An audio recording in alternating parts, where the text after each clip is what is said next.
All right, let's dive into a connection that you've probably definitely never thought of before. What in the world do K-pop and quantum physics have in common? We're calling it the Great Remix. I know, it sounds like the setup to a really strange joke, right? What could one of the biggest music groups on the planet possibly share with the guy who basically rewrote the rules of the universe? Well, the answer is honestly way more surprising and way more important than you might think. It actually shows us a fundamental truth about how progress really truly happens. So, to start cracking this puzzle, we're going to begin somewhere pretty familiar, the world of music. We're going to look at how some of today's absolute biggest hits are actually built on tunes and ideas that are literally hundreds of years old. Okay, check this out. What's so cool here is how K-pop isn't shy about blending Western classical music right into its DNA. Take Blackpink's huge hit, Shut Down. You know that incredibly addictive violin loop? That is pulled straight from Paganini's La Campanella. Or how about VIXX's Fantasy? That's basically a sped-up, remixed version of Beethoven's iconic Moonlight Sonata. See, it's not a secret they're trying to hide, it's a feature, it's part of the art. And before you start thinking this is some kind of new K-pop trick, it's not at all. This whole idea of borrowing from the classics, well, it's a tradition that goes way back in Western pop and rock music too. Some of the most famous songs you know are really just clever remixes of classical ideas. And here we go, some absolute legends of Western music.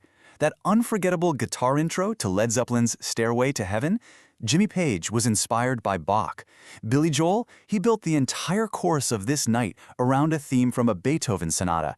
And Barry Manilow's Could It Be Magic? That's a straight-up adaptation of a Chopin prelude. It's the same pattern. They took a classical foundation and built something brand new and amazing right on top of it. And hey, don't just take my word for it. This isn't just some music theory speculation. Here's Jimmy Page himself talking about that famous intro. He said he wasn't trying to just copy Bach note for note.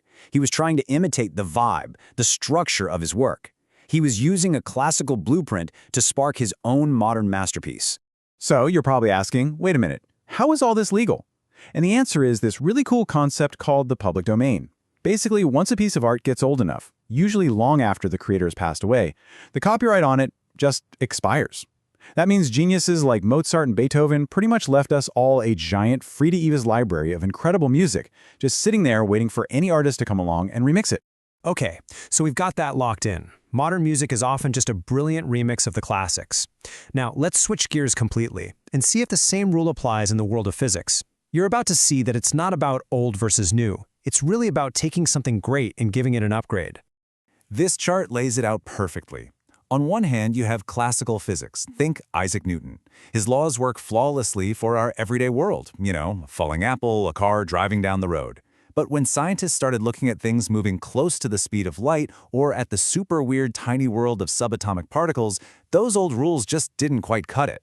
Modern physics didn't erase Newton. It extended his logic to cover these brand new extreme situations.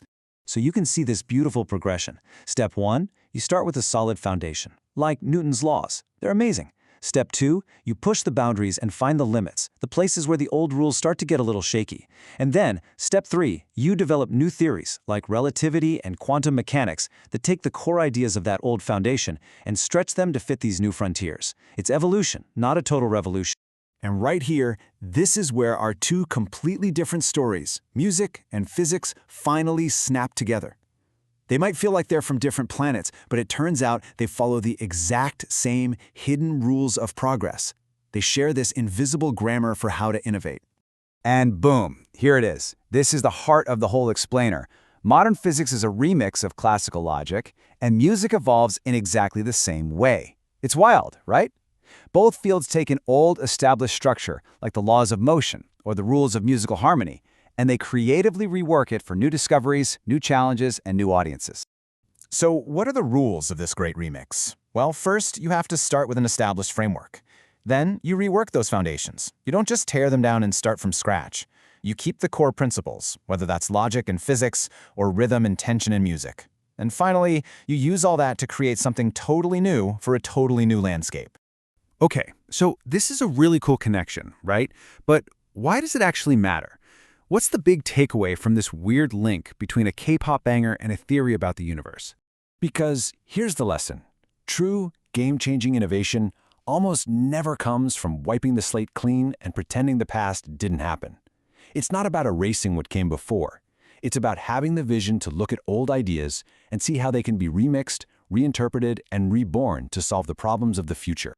So, you see, it doesn't matter if you're making a global pop anthem or redefining reality itself. The pattern holds. We've all heard that saying about how progress comes from standing on the shoulders of giants. But maybe we should add a little something to it. It's about standing on the shoulders of giants and then hitting play on a brand new remix. And that leaves us with one final thought.